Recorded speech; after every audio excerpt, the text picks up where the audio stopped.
Welcome to another episode of Treasury Talks. I am so honored to have with me today former Governor Jack Markell. Governor Markell served from 2009 to 2017 as governor, but also prior to becoming governor, Jack Markell was also our Delaware State Treasurer. And I just want to welcome you today. I'm so excited to talk with you. Can you start by just giving us a quick rundown of how it was, to be governor and some of the things that you were faced with when you served?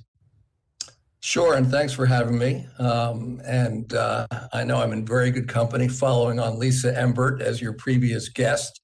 So I'm honored to follow Lisa, who was one of the wonderful, wonderful people in the state treasurer's office when I got to serve with them. We had really an amazing team in the state treasurer's office, as we did in the governor's office.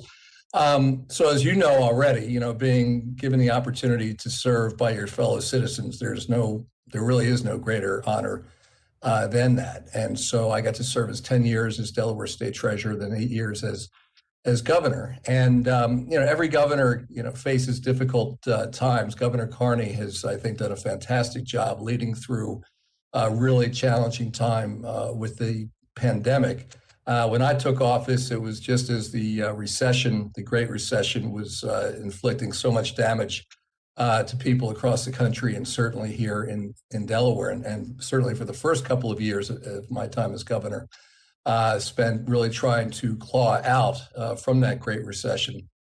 And I'd say probably the 6 years after that, really creating a foundation for more growth in the future. But the first couple of years in particular were really, really challenging. Yeah, some of the things that that you were able to implement were pretty innovative at that time. And I think we've seen a number of individuals across the nation sort of following in your footsteps. And one of the things that I hear often from the National Association of State Treasurers is actually your name. Your name comes up quite a bit for some of the things that you were able to implement as Delaware State Treasurer. Can you talk a little bit about what you found to be most sort of cutting edge and maybe even most challenging to get started as treasurer? So, one of the things I found as treasurer was just a great way of getting to know the state, everything from the state's budget to the state's economy, getting into every community organization, every place of worship, every business. And one of the things I kept hearing over and over again was about the lack of financial knowledge on the part of our kids, and frankly, on the part of many adults as well. We don't teach, we historically have not taught financial education, financial literacy in our school. So I did have an opportunity as treasurer to devote a lot of my time and effort to financial literacy, worked with the Delaware Center for Economic Education to bring the Bank at School program to many elementary schools across the state, as well as other financial education programs to middle schools and high school. And then we also created the Delaware Money School for adults, which turned out to be really a terrific program led by Ronnie Cohen, who was a former teacher of the year from the Brandywine School District. She was a statewide teacher of the year, and then she left that job to run the Delaware Financial Literacy Institute. And I just loved hearing the stories of impact from people across our state about what it meant to them as they learn more about how to handle money, how to manage money. And that's why you get into office in the first place, is you just, when you hear these stories from other citizens about the difference in their lives that something you've done has made, that's what makes it all worthwhile. Yeah, absolutely. And I think it's pretty remarkable, because I would agree. I've heard from so many folks just how impactful it was to experience the Delaware Money School and a lot of that financial literacy. I've actually gone into some of the schools and participated in banks at schools and been a beneficiary to that financial literacy that you created. And it is one of the big things that folks talk about, because since you took that first leap to try to bring financial literacy to more citizens across the state of Delaware, So many treasurers followed suit, and you are credited with that movement at the National Association of State Treasurers, which has been beneficial, I would say, from coast to coast. So just it's pretty remarkable that our little state has you and really benefited first from that innovative thinking. Well, it's nice of you to say, but honestly, I mean, I followed the lead of other state treasurers from across the country. I remember when I was a new state treasurer, there was a state treasurer from Oregon, a guy named Jim Hill, who was doing a lot on financial literacy. So, you know, as with most things in life, you know, you try to build on something that other people have figured out is good. And so what's most important, it's not important so much who gets the credit. It's more important whether you can do things that are going to help people. And that's really what this was all about. You know, one of the things that has been great for me is being able to call you up and say, Governor, I need a little help here. And I also recently spoke with our current governor, John Carney, about what you left for him in his top desk drawer. And so when we talk about the Delaware way, we also talk about sort of creating this continuity of leaders and support for each other. And so could you talk a little bit about that?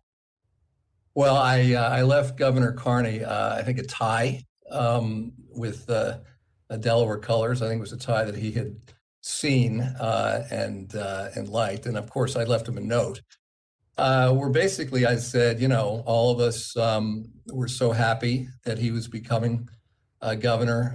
I think Governor Carney has exactly the right set of qualities in terms of not only sort of how he carries himself and his decision-making process, his personality, his commitment to service, and his knowledge of state government. And, you know, we all want him to be the best governor that Delaware has ever had. And I think we've been really fortunate that he has been our governor through this pandemic. And I'm glad that he's got another 4 years in front of him. And I think, you know, we, all of us need to recognize how challenging it can be to be in public office for governor, for the other statewide officials, and for members of the legislature. And so I feel very, very fortunate that he is our governor now. And I just, when I left him that tie and that note, I was just trying to, you know, send my signal that we were foursquare behind him. Well, and you know, it's funny because that's kind of what he described it as, you know, just sort of feeling as though he was carrying on a legacy and didn't feel as though he was alone. It's helpful to have that type of thing, right? But at the same time, you know, you went through very similar sort of challenges. You served from 2009 to 2017, and really Delaware emerged from the Great Recession under your leadership with the strongest job growth in the region. And we were among the best private sector wage growth beneficiaries in the country at that time. Maybe you could talk a little bit about those parallels between what we are coming through right now, and maybe give us a little bit of courage and hope that we'll see the other side of it. Well, I think we will see the other side, and you know, it's certainly helpful to know that the vaccines are here, they're coming. It's been great to see Delaware being a leader in terms of the percentages of people who are getting vaccinated, and I give a lot of credit to Governor Carney and to the Secretary of Health and Social Services, Molly McGarrick, as well as Carol Rattay, the Director of the Division of Public Health. And we will get through it. And I think, you know, one of the things that we have a lot going for us in Delaware. We've got a fantastic workforce, and any time that we had companies decide to expand in our state, I always knew that one of the most important reasons is because they saw that we had this fantastic workforce here on which they can build.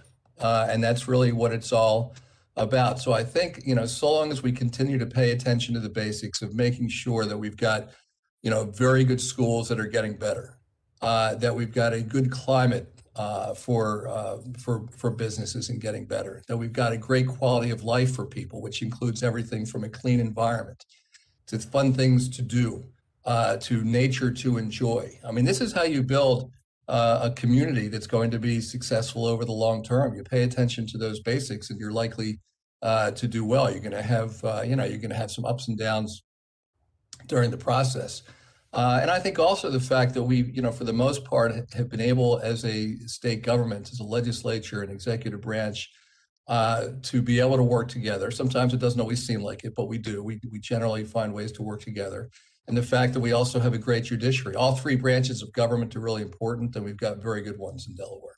One of the other things that I'd love if you could touch on just a little bit, not many people know about the fact that you are on the National Board of Directors of Jobs for America's Graduates, and what that really means, because you touched on the talented constituents of Delaware, and I'd love it if you could just sort of expand on your role there.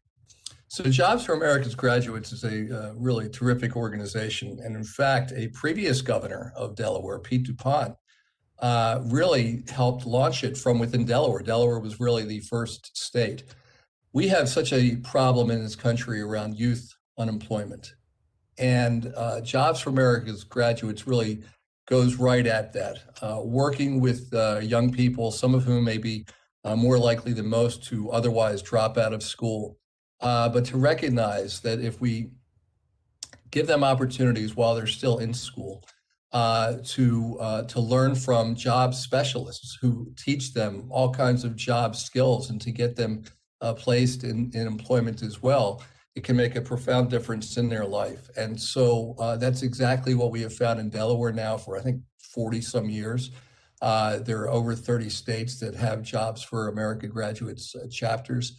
And it's been a terrific program. And one of the most inspiring things always is to meet the young people who are participating in Jobs for America's Graduates. So we have so many great things going on in Delaware schools, from here we call it Jobs for Delaware's Graduates, to our Pathways to Prosperity program, to some of the programs to help our young people who otherwise might not apply to college to actually to apply and to get in and to stay in, recognizing these kinds of investments make a big difference. One of the things that we've really and truly seen and again benefited from is that those pathways programs. They've really been a game changer for so many kids, and I think it required quite a bit of investment in our youth, and I think sometimes people fall short of seeing the potential there. Well, and lastly, I mean, I'd love to just sort of hear about how you are managing and navigating the pandemic. How are you staying connected with people, and how are you thriving in the midst of the challenges that we're all sort of personally facing?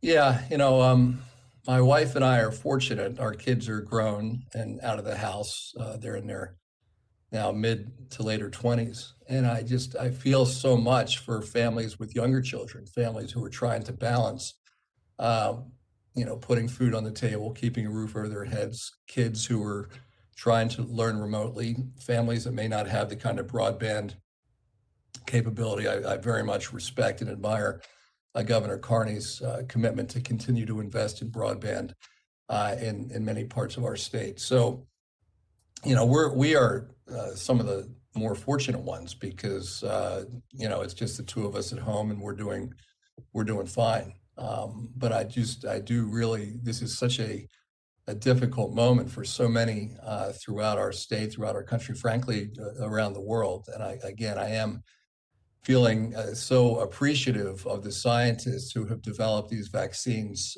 so quickly, of all the people on the front lines in the healthcare world and in grocery stores, people delivering mail and packages, and sort of first responders, everybody who's out there who's putting themselves at risk for the rest of us. That's always been true. I think it's even clearer than ever now throughout the pandemic. So I again count myself as one of the fortunate ones, and I'm so appreciative to all of those who are doing so much to help. We have many people, across the country who are very lonely. And, a few years ago, one of the country's, the former Surgeon General, actually current Surgeon General again, did quite a lot of research on the issue of loneliness. And it's something for all of us to pay attention to and to think, what is it that we can do to reach out to others who may not have many people in their lives so that they feel that they remember that people care about them. Yeah, absolutely. Well, on that uplifting sort of mission, I just want to thank you again so much for joining us today and for all of your dedication and spending the time and really being there for me as well as for the state. Thank you so much. Well, thanks, Colleen. And it's good to see you, and continued good luck in your role as state treasurer. It's a great job, wonderful people in the office, and it's an important mission for the state. So best of luck to you and to your entire team.